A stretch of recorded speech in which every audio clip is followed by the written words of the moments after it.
It was one of those Oxford evenings when the sky could not decide between dusk and drizzle.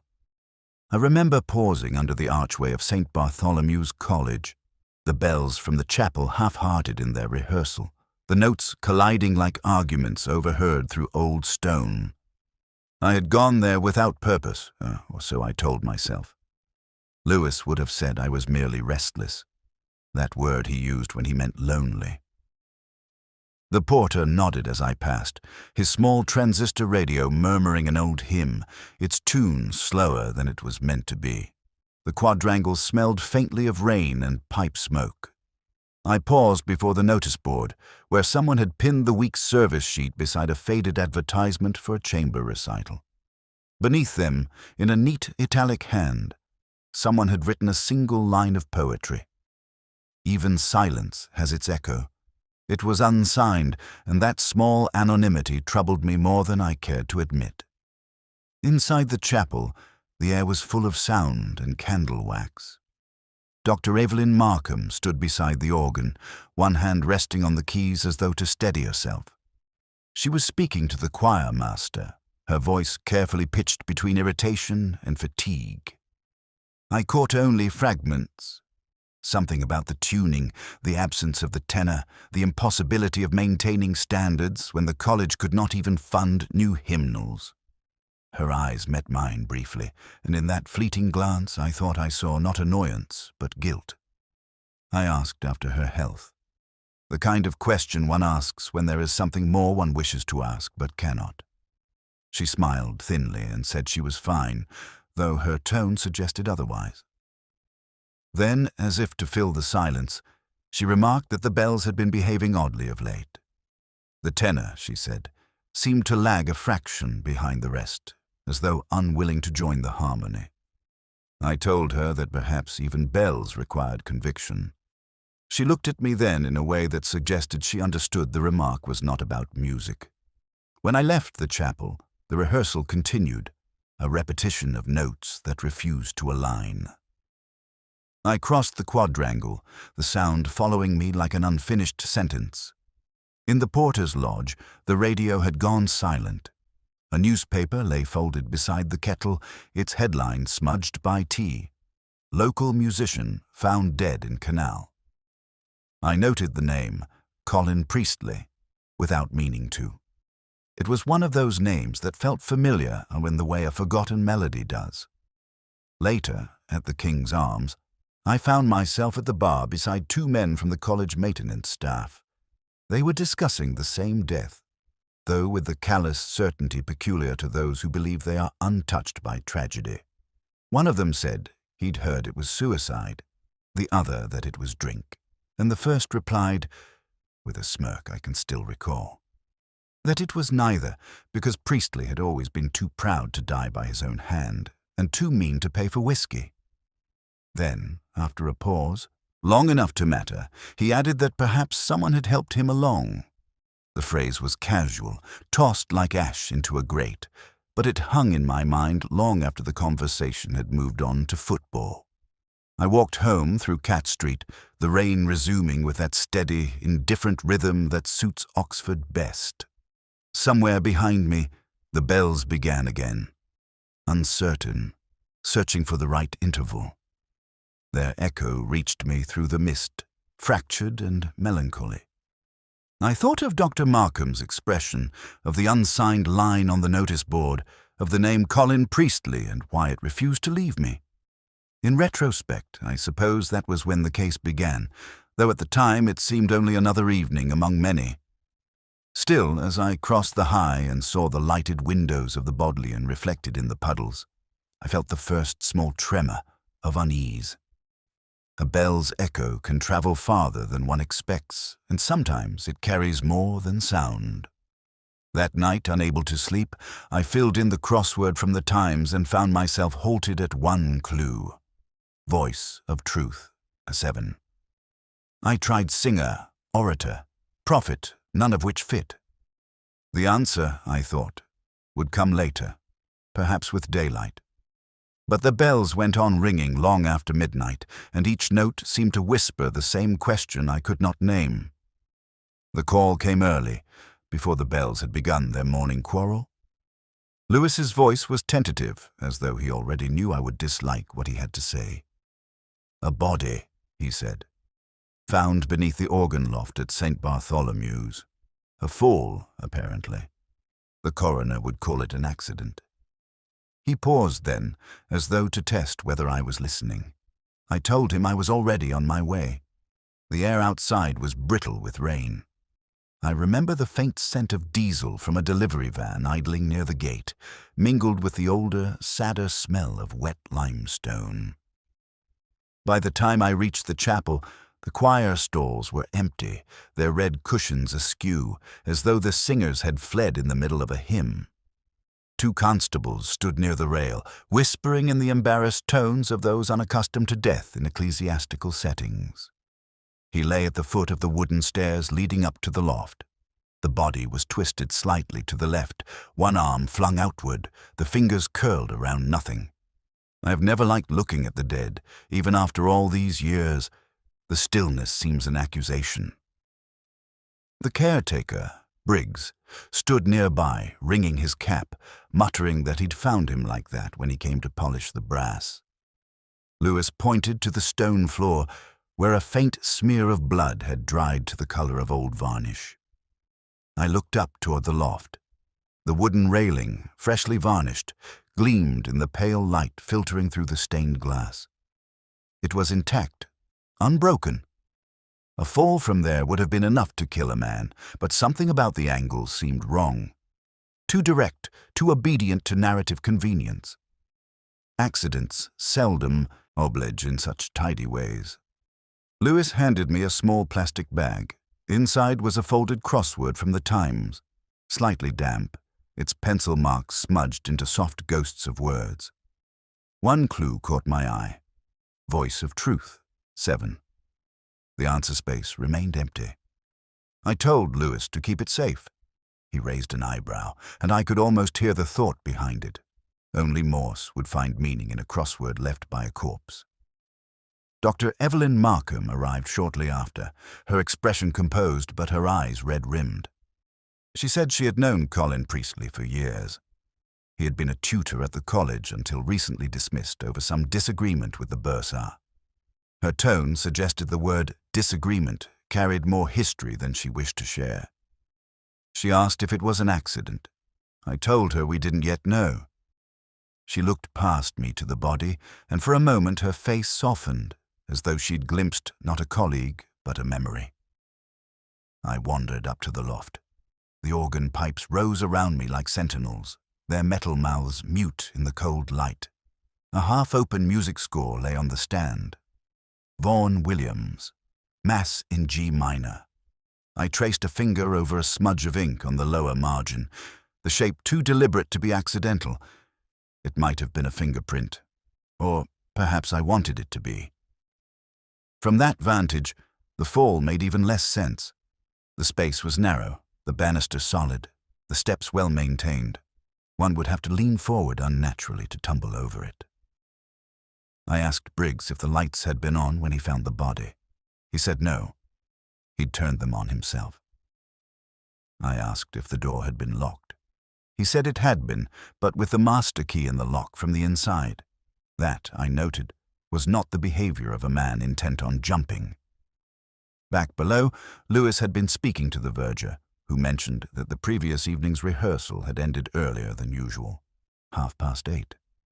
Priestley had not been part of the official staff for months, yet he still lingered around the chapel, helping with the choir boys, advising on repertoire, offering opinions no one had requested. The verger said he'd been drinking more lately, and had been seen arguing with someone in the quadrangle 2 nights prior. He couldn't say who. As they moved the body, something slipped from the dead man's coat pocket. A small silver tuning fork, its edge engraved with the initials CP. I picked it up, struck it lightly against the stone. The note it produced was pure, unwavering, but faintly sharp, a fraction above concert pitch. Lewis said it sounded fine to him. I told him it never does to the untrained ear. Outside, the bells began again, awkward and hesitant. I lingered in the doorway, listening. The same dissonance I had heard the previous evening persisted, the tenor still dragging a beat behind.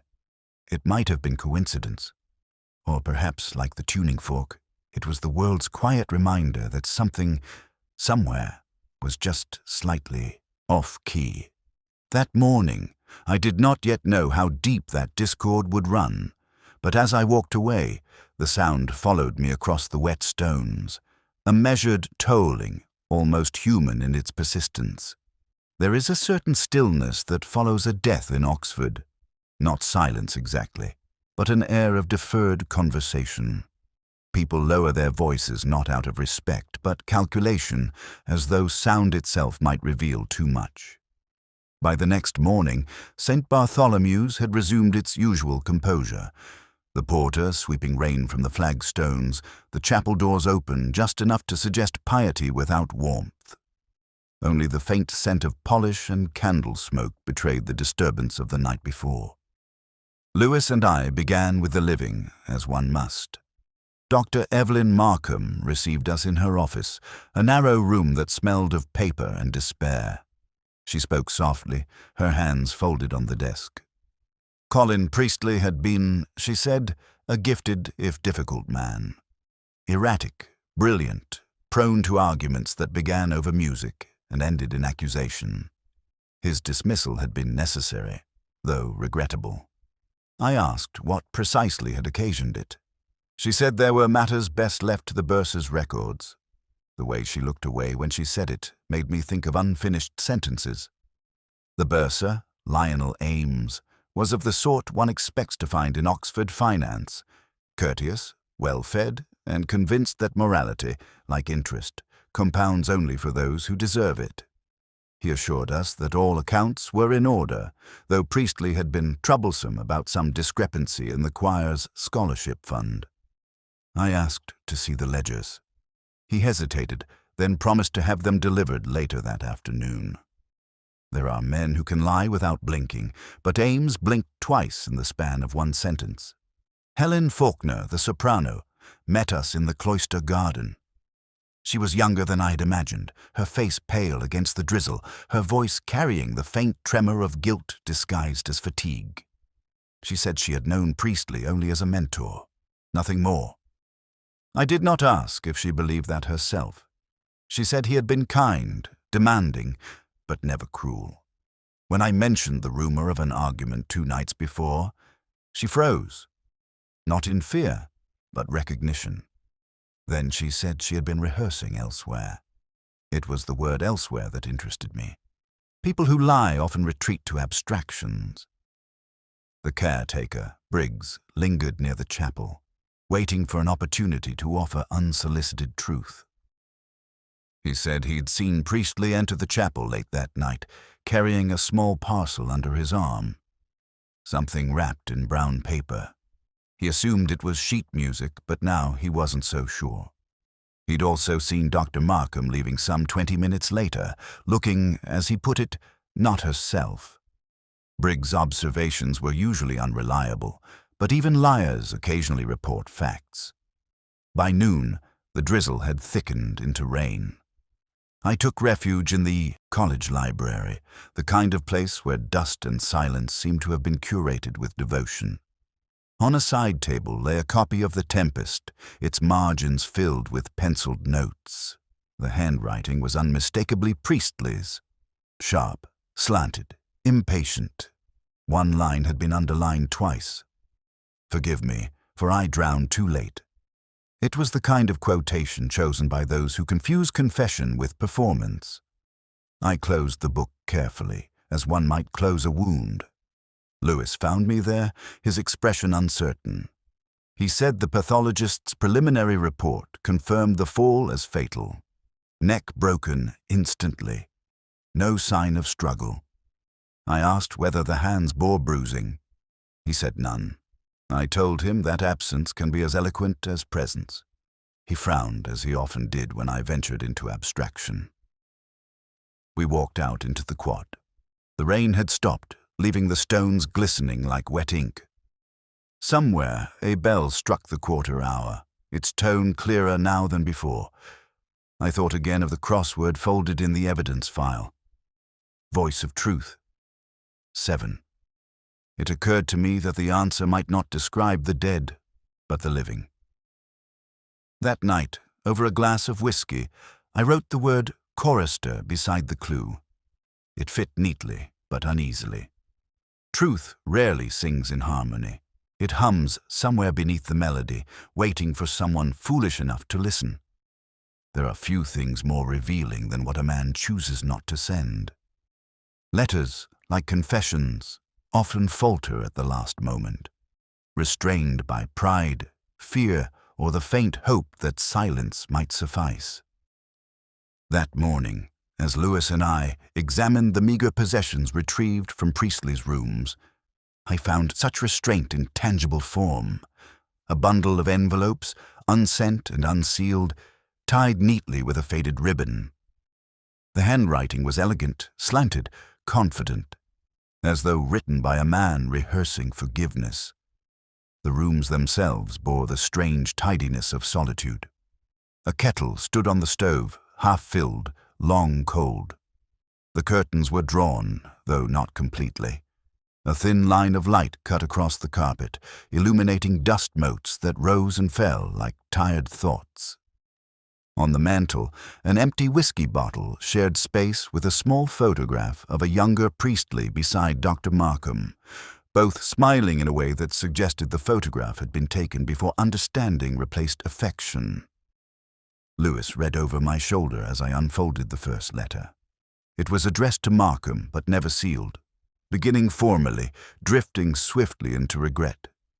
He wrote of the terrible arithmetic of guilt, a phrase that clung to me like the scent of ink. There were references to funds misdirected, a scholarship that ought never to have existed, and the girl whose voice might yet destroy them both. I asked Lewis to bag them carefully, though I doubted the lab would extract anything beyond fingerprints and shame.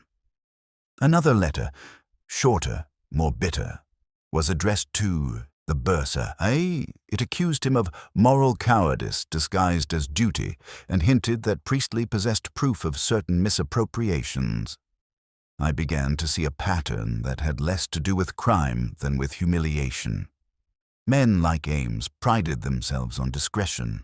To be exposed, even in rumor, would wound more deeply than any official reprimand. In the top drawer, beneath a half-used box of cufflinks, I found a third letter. This one unsigned and incomplete.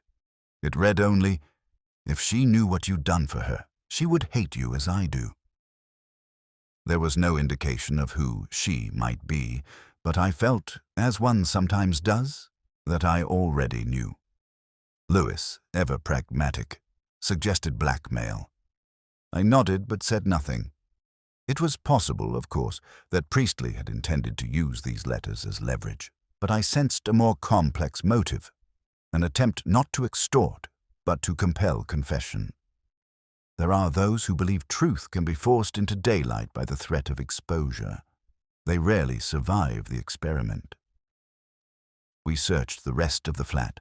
A small stack of music manuscripts sat on the desk, some in Priestley's hand, others annotated by Dr. Markham. One piece, titled Requiem for a Choir Unheard, bore a dedication in pencil to H.F., whose voice redeems the rest of us, Helen Faulkner.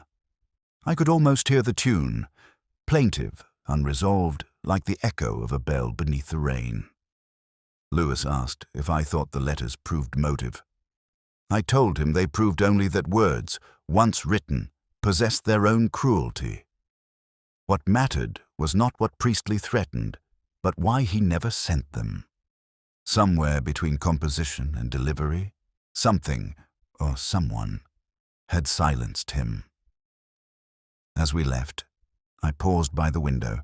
Outside, the college courtyard shimmered in pale drizzle, students crossing briskly beneath umbrellas. Life continued, oblivious to the fact that one of its minor characters had exited the stage without applause.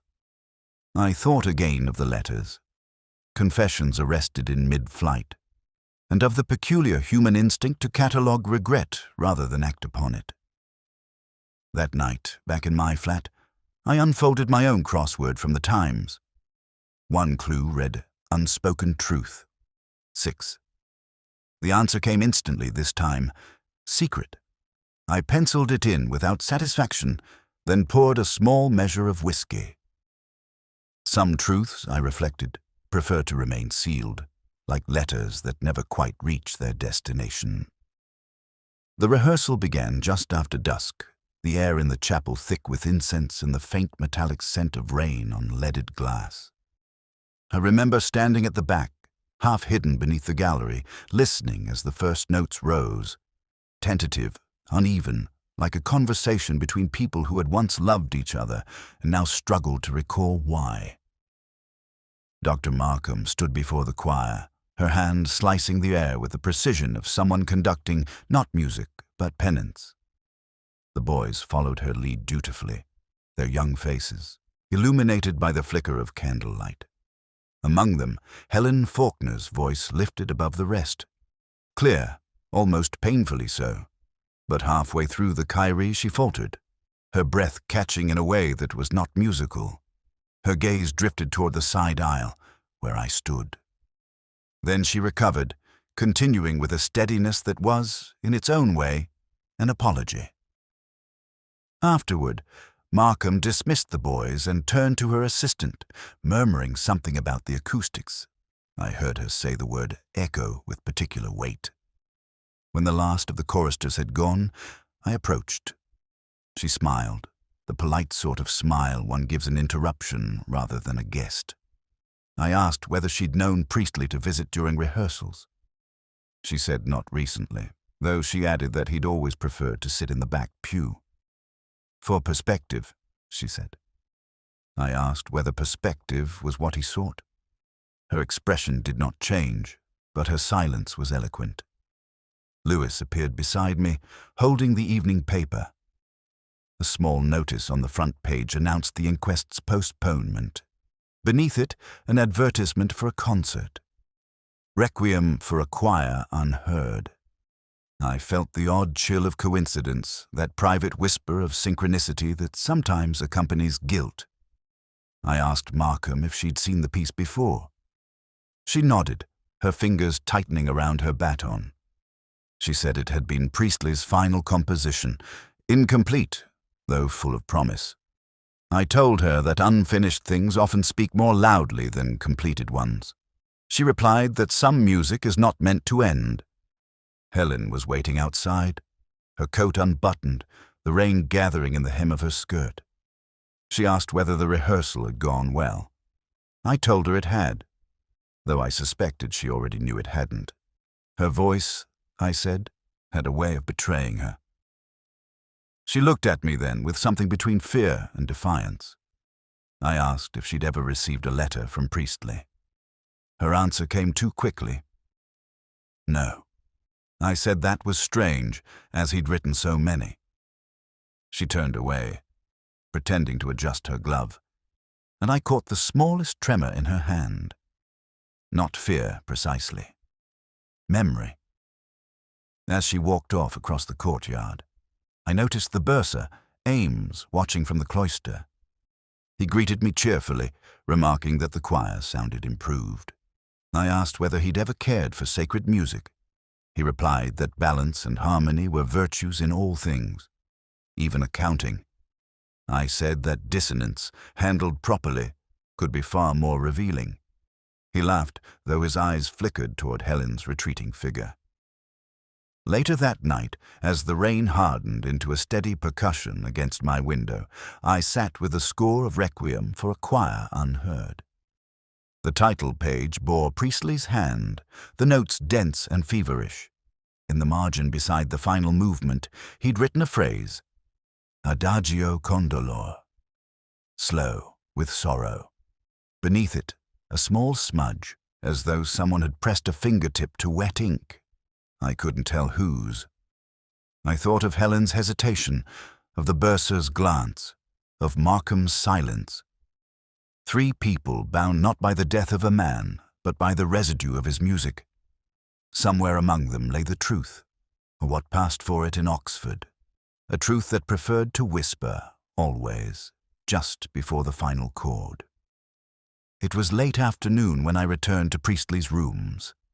That hour when the Oxford light turns a peculiar amber, neither day nor dusk, as if the city itself were pausing to remember something it had forgotten. The police had already cleared the place, though I doubted they'd noticed much beyond the obvious. Rooms, like people, often reveal themselves most clearly in what is left behind after the formal inspection has ended. The air smelled faintly of dust and cheap cologne. On the desk, a few papers still lay scattered. A half-completed timetable, an invoice from a music shop in Jericho, and a small photograph frame turned face down. It was the only deliberate disorder in an otherwise orderly space. I picked it up. The photograph showed 4 people: Priestley, Dr. Markham, the bursar Ames, and Helen Faulkner. They stood in front of a summer marquee, all in light clothing, the kind of English summer optimism that rarely survives into September. Priestley was younger, leaner, his hand resting on Helen's shoulder in a way that could have been protective or possessive. Markham's smile, precise and strained, did not quite reach her eyes. Ames's expression was unreadable, the bland contentment of a man certain that time belongs to him. I noticed something odd. A faint reflection caught in the polished lid of a nearby piano, just visible behind them in the image. A 5th figure, blurred, almost erased by sunlight. A trick of exposure, perhaps. But something about the outline, tall, angular, suggested a watcher, not a participant, the ghost of an observer. I slipped the photograph into my pocket. Lewis joined me soon after, carrying 2 cups of indifferent tea. He said the lab had found nothing of consequence. No fingerprints on the letters except Priestley's, no sign of forced entry, nothing to disturb the narrative of an accidental fall. I told him narratives were made by the living to comfort themselves about the dead. He sighed and said he'd asked around. Apparently, Priestley had been seen arguing with someone outside the King's Arms the night before his death. A woman, possibly Helen, though the witness wasn't certain. I told him to find out who else had been drinking there. Anyone who'd stayed later than they meant to. When he left, I sat at the desk and opened the drawer beneath where the photograph had lain. Inside, I found a concert program folded neatly in half. Oxford Summer Festival, 1988. The same event as the picture. One aria had been circled in red ink. Non ti scordar di me. Do not forget me. The ink had bled, faintly through the paper. The mark of a fountain pen, not a ballpoint. Markham preferred fountain pens. I knew because I'd borrowed one from her once. Years ago, during another investigation. It had left the same precise line, slightly heavier at the curve. Outside, the rain had begun again, gentle at first, then firmer, striking the window in a rhythm that might have been mistaken for thought. I poured myself a small measure from Priestley's decanter, finding it half empty and poorly corked. It tasted sharp, unfinished, like something abandoned halfway through repentance. I looked again at the photograph. 4 faces, 1 shadow. I thought of how often guilt leaves its trace not in what is shown, but in what chooses to remain unseen. The blurred reflection had meaning. I was certain of it. A watcher who did not wish to be remembered, or a participant who could not bear to be known. When I left the room, I turned the photograph back to its original place, face down on the desk. Some objects deserve their silence. As I stepped into the corridor, the echo of my own footsteps mingled with the distant sound of the chapel organ, slow and mournful, practicing the same movement I had heard the night before. That night, I returned to my crossword, an idle refuge. The clue read, Hidden Observer, 5.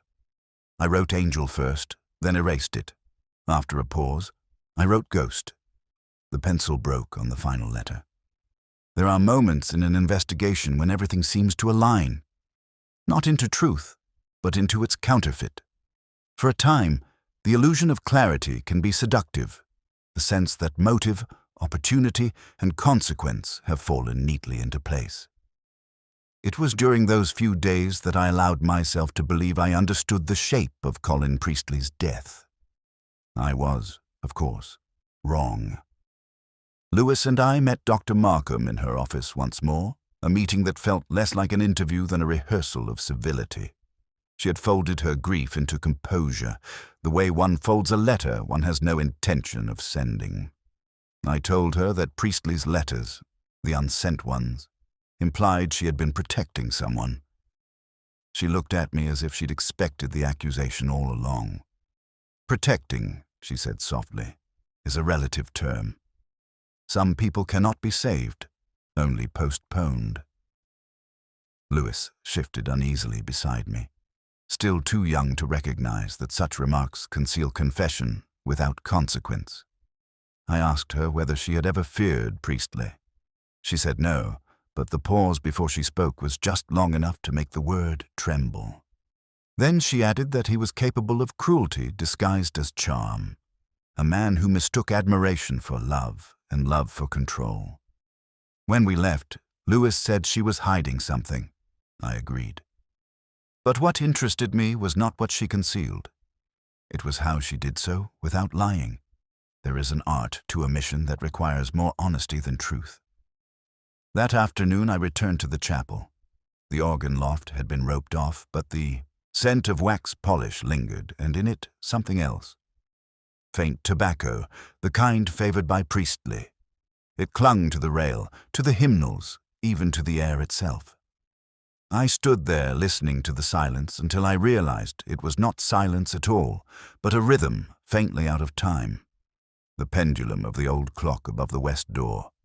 One swing too slow, the next too fast. False harmony. Helen Faulkner found me there. She had come to practice, though her eyes were red-rimmed and her music folder unopened. She said she'd heard people were talking, that Priestley's death had made her the object of sympathetic curiosity. I told her Oxford thrives on sympathetic curiosity. She gave a small, bitter laugh and said she wished people would stop remembering her. I asked if she remembered him. Her hands tightened around the folder. She said she remembered his temper, his perfectionism, the way he demanded from others what he no longer found in himself. I asked if she had ever loved him. She said that love was the wrong word. I asked what the right one was. She said pity. She turned then toward the choir stalls, tracing the outline of the pew with her fingertips. She said that on the night of the accident she had passed the chapel just before closing. She had seen a light burning in the loft and thought she heard someone playing. A single chord, repeated again and again, as if testing for dissonance. She hadn't gone in. I asked why. She said some chords resolve better unheard. When she left, I climbed to the loft once more. The floorboards creaked beneath me like reluctant witnesses.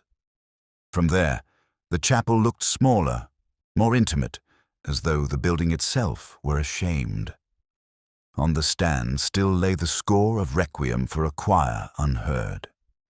I turned the pages until I reached the final movement, and there, penciled in a corner, a faint notation not written by Priestley. The handwriting was smaller, lighter. A woman's. 3 notes, rising, then one falling, almost cancelling the others. It was not music. It was correction.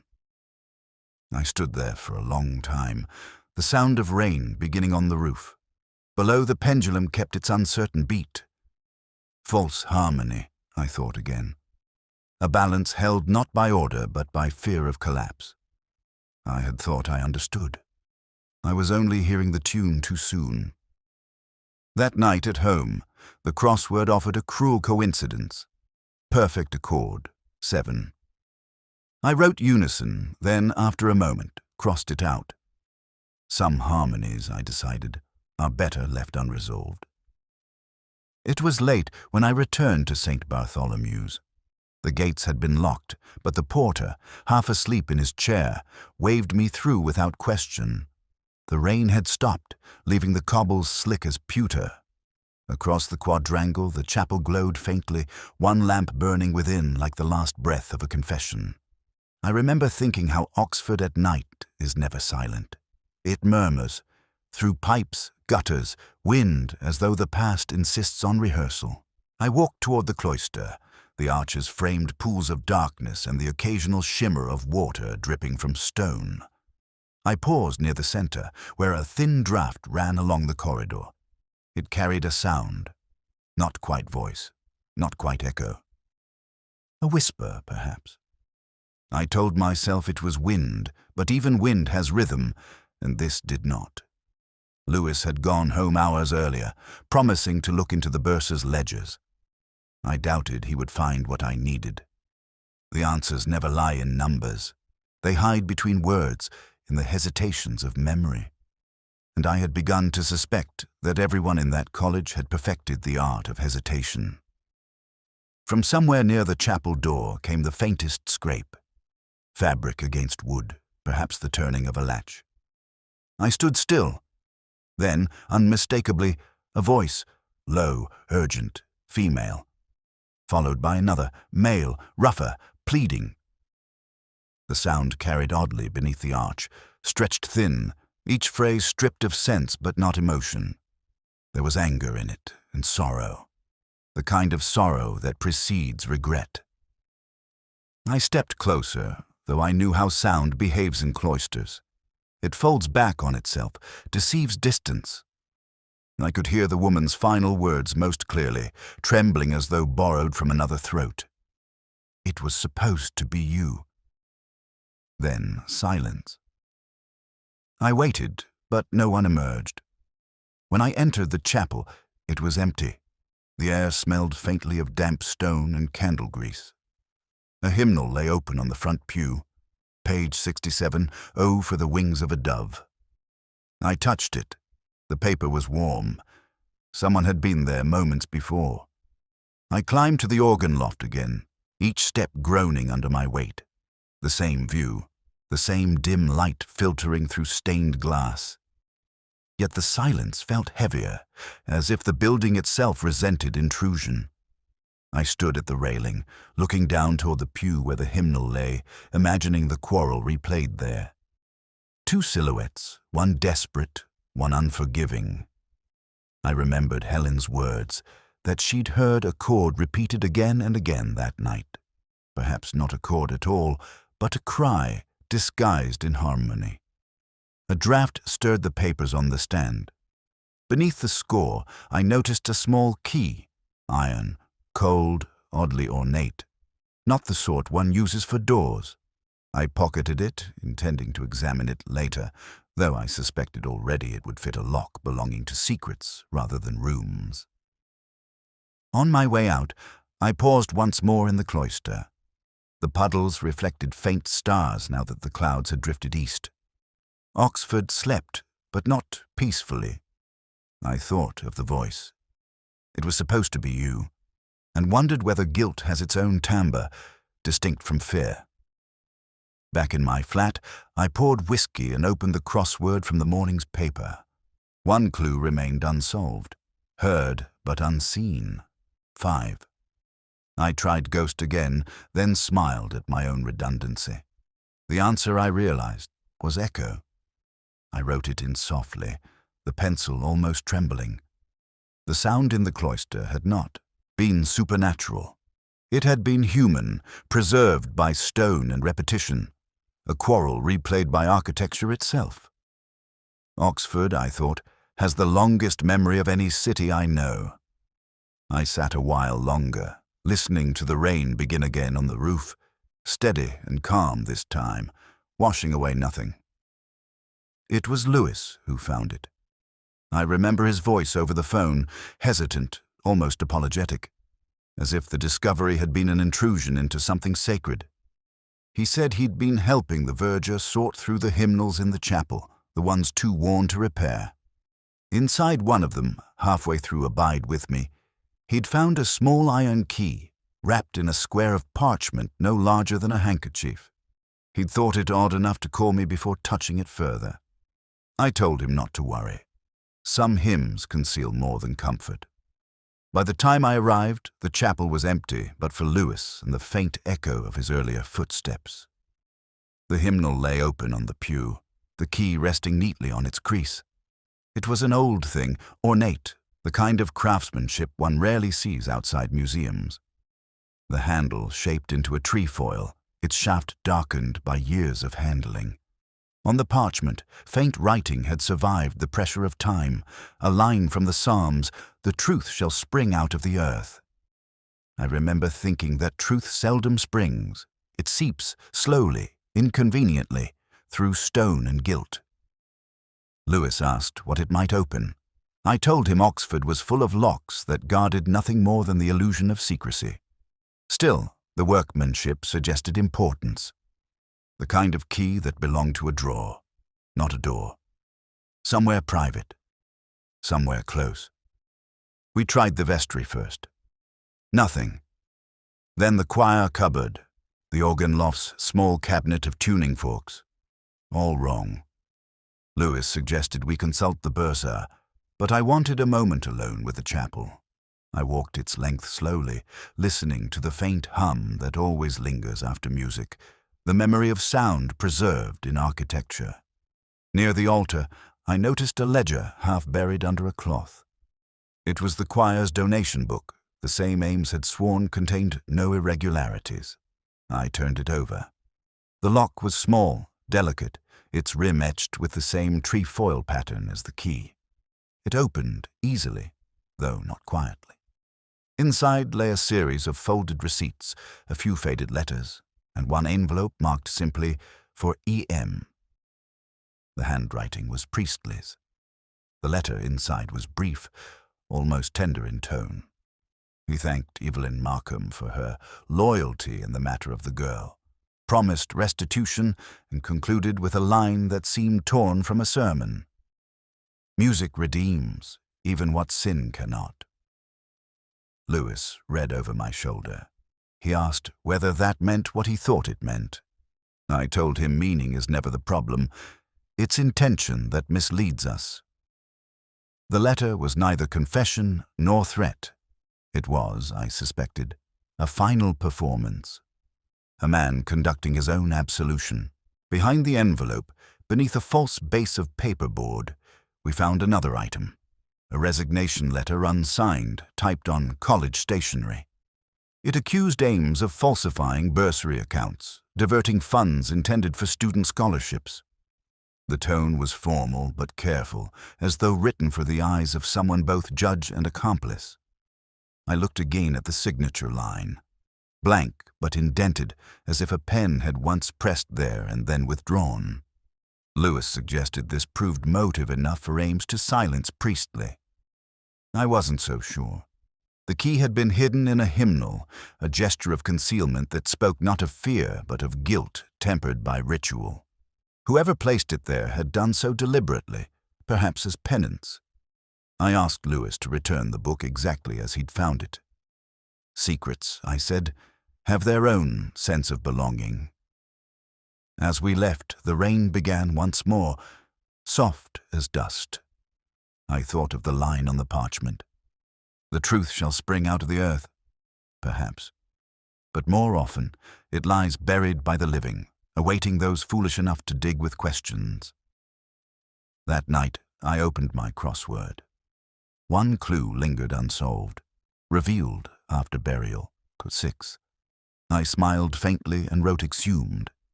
Then I poured a drink, wondering whether truth, too, begins to decay the moment it's uncovered. It was near midnight when the call came. Dr. Markham's voice, precise even in distress, asked me to meet her in the chapel. There was something, she said, that could not wait until morning. I hesitated, though not long enough to pretend indifference. Some confessions, I've learned, are not made to clear guilt, but to share its weight. The college was deserted when I arrived, the air holding that curious stillness particular to Oxford at night. Not silence exactly, but an absence of interruption. The lamp above the chapel door flickered as though aware of what it was illuminating. Inside, a single candle burnt near the altar, its reflection trembling across the brass. Dr. Markham stood beside it, her coat drawn close, her expression one of resolve rather than peace. She began without preamble. She had read Priestley's letter, the one hidden in the ledger. She knew now what she had only suspected, that he had falsified the bursary accounts to fund Helen Faulkner's scholarship, not for greed, but for what he believed was justice, to give her what the college would not. She had confronted him, she said, not in anger, but despair. He had promised to confess to the bursar. Instead, he chose another kind of absolution. I asked if she meant suicide. She shook her head. No, he had been incapable of that sort of courage. It was an accident, she said. But an accident of circumstance, not chance. He had been drunk, desperate, pleading with Helen in the loft. She had gone to stop him from revealing her name, from destroying the fragile decency she had left. They had struggled. He had fallen. Markham had arrived moments later. She had seen Helen, standing over the body, white as a marble, and known that silence would cost her less than truth. So she had taken the letters, the key, the ledger. She had rewritten the story. I asked why she was telling me now, because, she said, lies are like notes held too long. They lose their tone. Her voice wavered on the last word, not from fear, but exhaustion. I poured her a measure of the cheap brandy I'd found in the vestry cupboard. She accepted it as though it were communion. I asked what Helen knew of this confession. Markham said the girl knew enough, that she had come to her earlier that evening, wanting to tell me everything. But she, Markham, had persuaded her otherwise. Helen was fragile, she said, incapable of surviving public pity.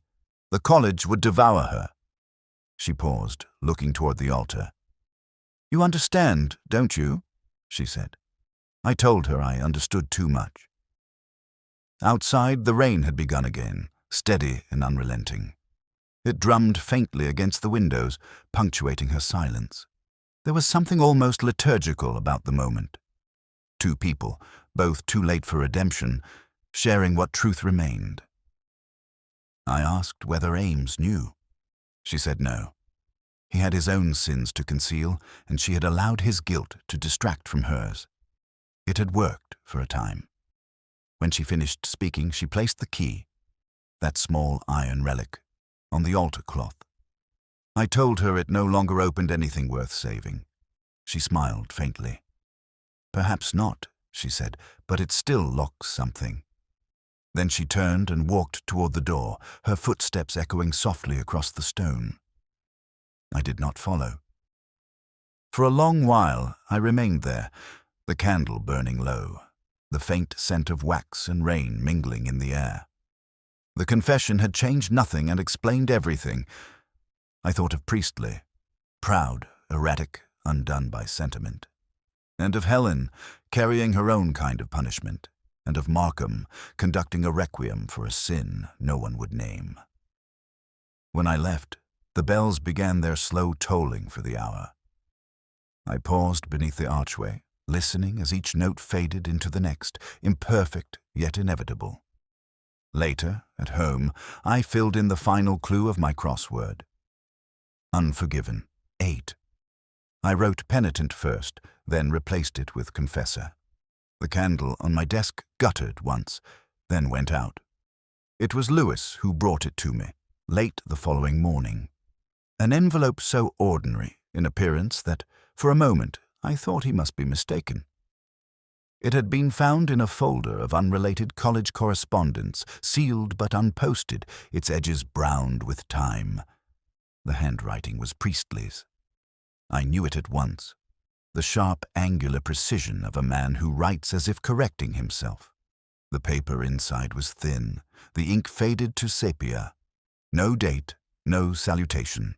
Only a few paragraphs, written with the deliberate calm of one who knows he is being read by posterity. He confessed to altering the accounts. Yes, but not for theft. He had siphoned funds from a dormant bursary to sustain Helen Faulkner's studies, to keep her within the fragile sanctuary of Oxford.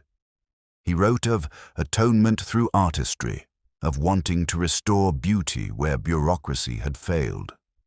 It was an old tune, redemption disguised as rebellion. But there was more. He spoke of guilt, not the financial kind, but something older, more intimate. Of Evelyn Markham, whose friendship had become his mirror. Of how he had betrayed that trust, and how she, in her own quiet way, had forgiven him. The final lines struck me most. There is no music without dissonance. Only through discord do we learn the shape of truth. The words read like absolution, though I doubted they would serve as such. Lewis waited, watching me finish. He said it changed everything. I told him it changed nothing at all. That truth is only useful to the living, and Priestley had long since removed himself from their company. Still, I could not help wondering how the letter had escaped notice for so long. I looked again at the envelope. Its adhesive had dried. It had never been sealed. A gesture of intent without completion. His entire life, reduced to form without closure. We took the letter to Dr. Markham. She received it in silence, sitting by the chapel window, her fingers trembling only slightly as she read. When she finished, she asked if she might keep it. I told her it belonged to no one now. She folded it carefully, as one might fold a relic, and slipped it into her pocket. There was a long pause before she said that some sins become bearable only when shared. I did not ask whether she meant hers or his. Outside, Helen was rehearsing with the boys' choir, her voice carrying through the open doors, clear, fragile, unwavering, the same hymn from the night before. Abide with me. I wondered if she knew whose confession was being delivered a few feet away. When the last note fell, she glanced toward us, her expression unguarded for a single heartbeat. Relief, perhaps, or release. Then she turned back to her music. Lewis muttered that it all seemed too tidy. A confession found just when it was needed, guilt distributed evenly like shares in a moral economy. I told him Oxford has always been fond of tidy endings, but the truth rarely cooperates. The letter was only part of a larger symmetry. 3 lives orbiting one another until one fell away, leaving the other 2 bound by silence. That evening, I returned to the chapel alone. The light was fading, the air dense with the scent of wax and lilies. I stood where Priestley must have stood on that final night and looked down at the stone floor where his body had lain. It was just stone now, indifferent, unmarked, clean. Yet beneath it lingered something unresolved, a vibration too low to hear but impossible to ignore. At home, I unfolded my crossword. One clue remained unsolved, stubborn in its simplicity. Final note, 4. I tried rest and found it fit perfectly. But as I shaded the last square, I felt the uneasy sense that the word was a lie. Some endings, I thought, refuse the courtesy of silence.